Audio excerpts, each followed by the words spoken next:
Un œuf qui sort, c'est l'œuf, c'est la création. La naissance. La naissance, voilà. Et ça se fait dans le sang.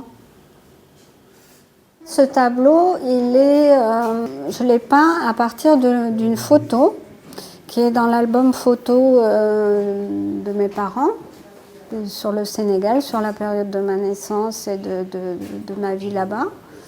Et c'est la photo qui a été prise pour le jour du départ.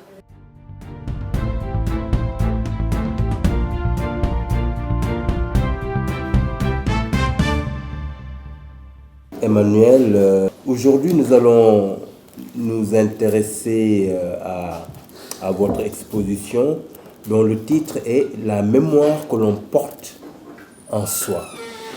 Dans ce titre, il y a quand même deux mots que je retiendrai, oui. La mémoire et le soi. Alors pourquoi ce titre Alors en fait, il s'agit de la mémoire du corps. C'est-à-dire la mémoire qu'on a en soi, c'est la mémoire du corps et c'est la mémoire du lieu d'où on vient. Et le soi? Et le soi, c'est le corps, c'est l'endroit où vient se mettre cette mémoire, se stocker cette mémoire au niveau cellulaire, on va dire.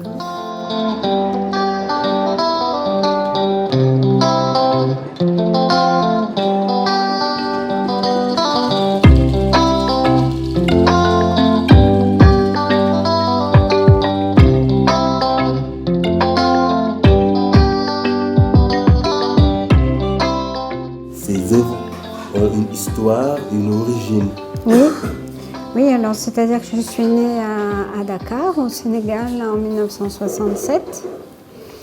Et donc j'utilise toute cette mémoire. Je suis arrivée en France, j'avais 2 ans et demi, mais j'ai gardé inscrit dans le corps, si je n'ai pas une mémoire visuelle, j'ai une mémoire inscrite dans le corps de tout ce qui est le Sénégal.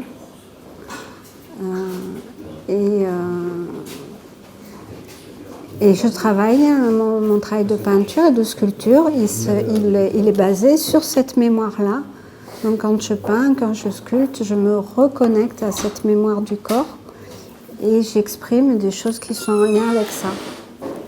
Alors cette expression, sous quel format c'est illustré à travers vos œuvres?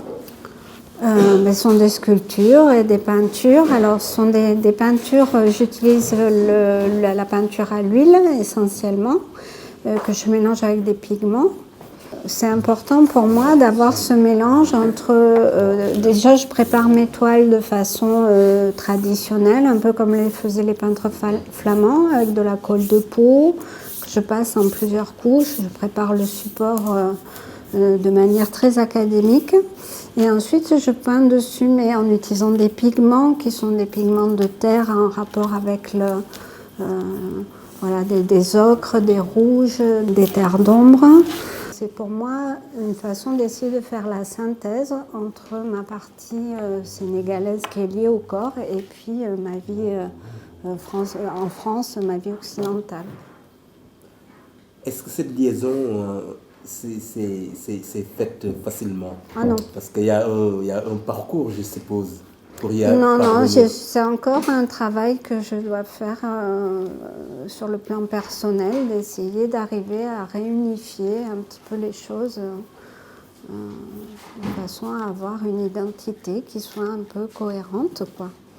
Mais c'est un travail de tous les jours. Et quand vous dites identité cohérente, vous la sentez éclatée ou segmentée? Oui, j'ai du mal à faire le lien. Et donc le travail de peinture, il me permet de travailler là-dessus aussi, d'essayer d'unifier un petit peu ces deux choses.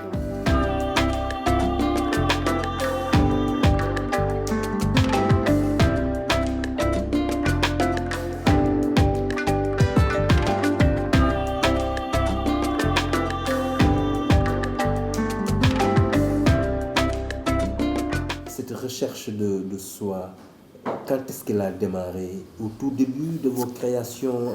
Alors non, ça a démarré avec un travail que j'ai réalisé en art-thérapie avec un art-thérapeute qui s'appelle Jean-Louis Ricot, qui est sculpteur et peintre aussi, et que je suis venue voir à un moment donné où je n'arrivais plus à peindre, je n'y arrivais plus. Et donc je suis allée le voir en lui demandant, en lui disant, mais voilà, que je n'arrive plus à peindre, qu'est-ce qui se passe, comment est-ce que je peux sortir de ça?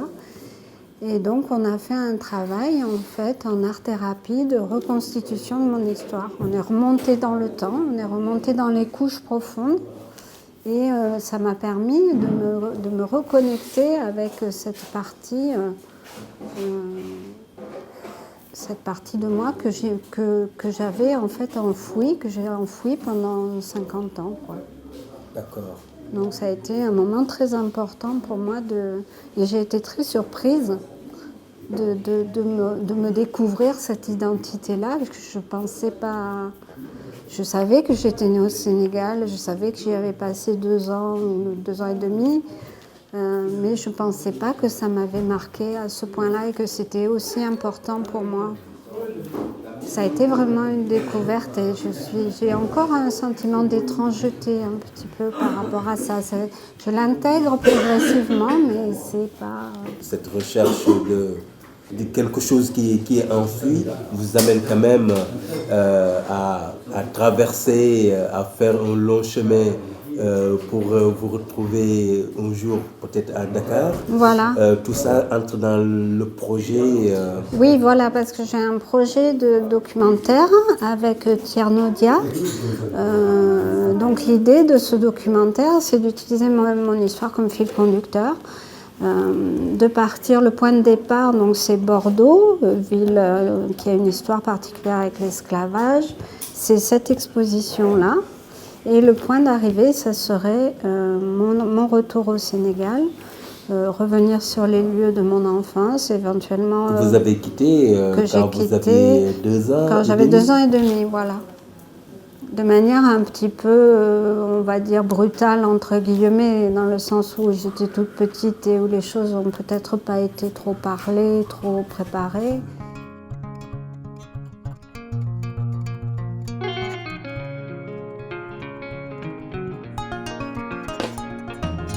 Ça, vous appréhendez ou... Ah oui, Parce oui, que... c'est un peu quelque chose c'est très important pour moi parce que ça va me permettre aussi peut-être de faire un travail de deuil que j'ai pas fait en fait. De deuil de ma nounou, de deuil du pays aussi, d'une vie que j'ai pas vécue non plus là-bas, que j'aurais pu finalement, et puis non. Puisqu'à un moment donné, voilà, il y a une intersection. Et voilà, si j'étais restée là-bas, quelle aurait été ma vie finalement? Je suis restée ici, bon, voilà, j'ai vécu ce que j'ai vécu, mais j'aurais pu avoir une autre vie ailleurs. Je vois tout le temps cette couleur ocre qui revient. Ça me fait penser au Maasai, à la terre rude et latérite, rouge, aride, dure. Ouais. Alors pourquoi cette couleur sur vos... À cause de la couleur du sol, voilà, de la latérite. Et puis il y a une histoire aussi, il y a ce rouge-là de la latérite, c'est aussi le rouge du sang. Et ça m'envahit un petit peu. Il y a un rouge voilà, qui s'insinue partout dans mes tableaux. Voilà. Qu'est-ce que ça vous fait d'exposer ici dans le local de l'association Les Amis du Sahel? Je suis très contente d'exposer ici. Pour moi, c'est une grande première parce que ça fait très longtemps que je n'ai pas exposé. Et surtout, c'est la première fois que j'expose des œuvres aussi personnelles. Puisqu'avant, j'étais plutôt dans une peinture qui était plutôt décorative, on va dire. Donc là, je suis vraiment dans une peinture d'expression. J'exprime des choses profondes, intimes. Donc c'est un petit peu plus compliqué que quand on s'implique moins dans le travail de peinture. Voilà, puis je suis très contente que ça soit ici, chez Oumar. Et c'est voilà, le redémarrage pour moi d'une activité de peinture que j'avais délaissée un petit peu pendant plusieurs années.